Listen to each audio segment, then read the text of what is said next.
Hello friends, welcome to my channel. आज આપણે બનાવીશું ગાજરની એકદમ ડિલિશિયસ ખીર। જો તમે મારી ચેનલ પર નવા હો તો મારી ચેનલને સબસ્ક્રાઇબ કરજો, જેથી આવનારી નવી વિડીયોની નોટિફિકેશન તમને સૌથી પહેલાં મળી શકે। તો ચાલો આપણે રેસીપી સ્ટાર્ટ કરીશું। સૌપ્રથમ આપણે આ રીતે એક કઢાઈમાં 1 ટેબલસ્પૂન જેટલું ઘી ગરમ કરવા મૂકીશું। અહીંયા મેં 1.5 કપ જેટલું ગાજરનું છીણ લીધું છે। ગાજરને ધોઈને છોલીને આ રીતે એને છીણી લેવાનું છે। તો ઘી થોડું ગરમ થવા લાગ્યું છે, તો ઘી સહેજ આ રીતે ગરમ થઈ જાય એટલે આપણે એમાં ગાજરનું છીણ નાખી દઈશું। હવે ગેસની ફ્લેમને એકદમ લો કરી દઈશું અને લો ફ્લેમ ઉપર આપણે આ ગાજરનું જે છીણ છે એને સાતળવાનું છે।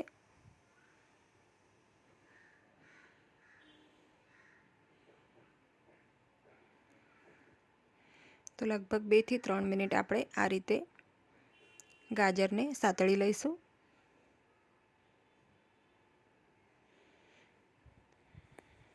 ત્યારબાદ આપણે આ રીતે ઢાંકીને 2 થી 3 મિનિટ ગાજરને ઘીમાં થવા દઈશું।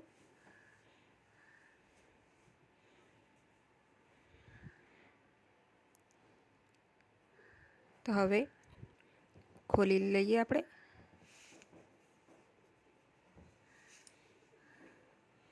એક વખત આ રીતે મિક્સ કરી લઈએ। ગાજર નીચે ચોંટે નહીં એનું ધ્યાન રાખીશું। આ રીતે સારી રીતે મિક્સ કરી લઈશું।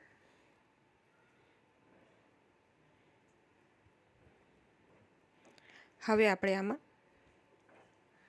દૂધ એડ કરવાનું છે। તો આપણે અહીંયા 1 લીટર દૂધ એડ કરીશું।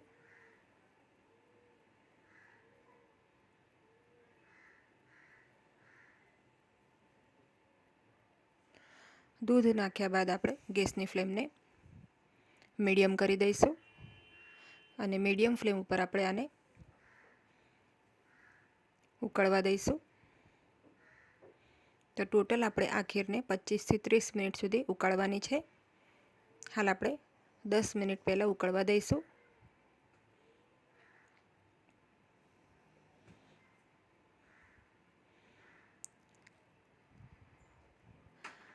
આપણે વચ્ચે વચ્ચે આ રીતે હલાવતા રહેવાનું છે।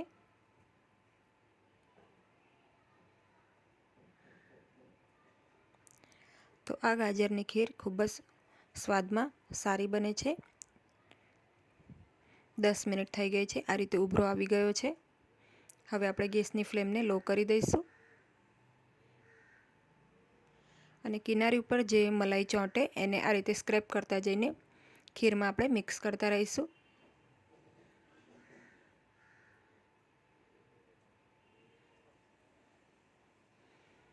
ગેસની ફ્લેમને મીડિયમ કરીને આપણે આ ખીરને હજી 10 મિનિટ ઉકળવા દઈશું।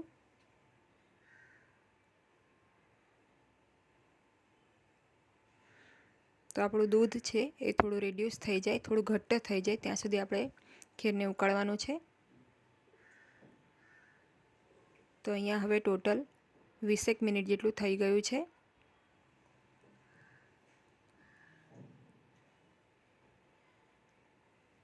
ખીરને આપણે હલાવતા રહેવાનું છે અને સાઈડમાં જે મલાઈ ચોંટે છે કિનારી ઉપર એને ક્લીન કરીને આપણે દૂધમાં મિક્સ કરતું રહેવાનું છે।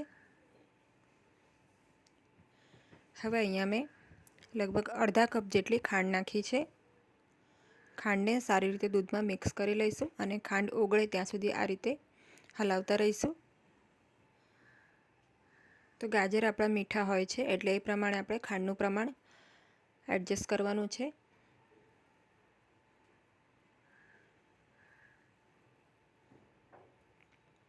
હવે ફરીથી આપણે ખાંડ નાખ્યા બાદ આને ઉકળવા દઈશું।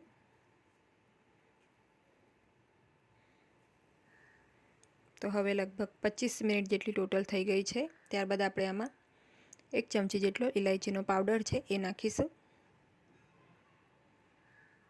સારી રીતે મિક્સ કરી લઈશું અને 5 મિનિટ હજી આને થવા દઈશું। તમે જોઈ શકો છો દૂધની ક્વોન્ટિટી એકદમ રિડ્યુસ થઈ ગઈ છે। 1 લીટર દૂધ આપણે સ્ટાર્ટિંગમાં નાખ્યું હતું, એની અત્યારે હાલ 500 થી 600 ml જેટલું દૂધ થઈ ગયું છે। એટલે આપણે આ રીતે થોડી ઘટ્ટ કન્સિસ્ટન્સીવાળી ખીર બનાવીશું.